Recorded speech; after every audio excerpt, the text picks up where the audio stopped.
Zaho fahoriana izao fanifobe fitia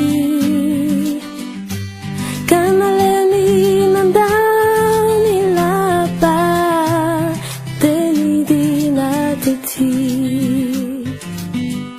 Tonga teo amin'ny Azy Izy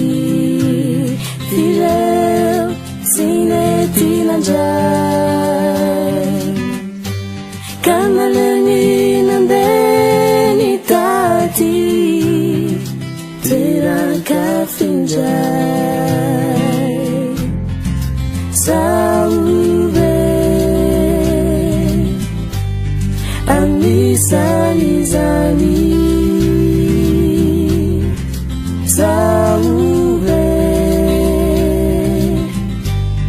anisany izany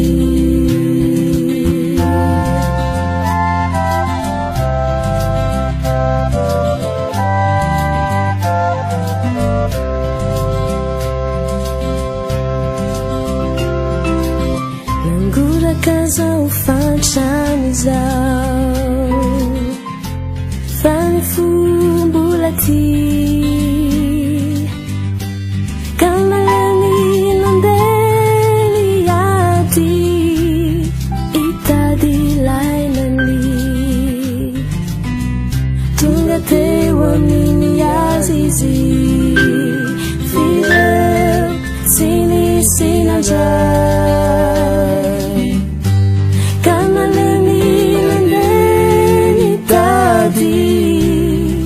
Toeran-kafa indray Zaho anisany izany Zaho anisany izany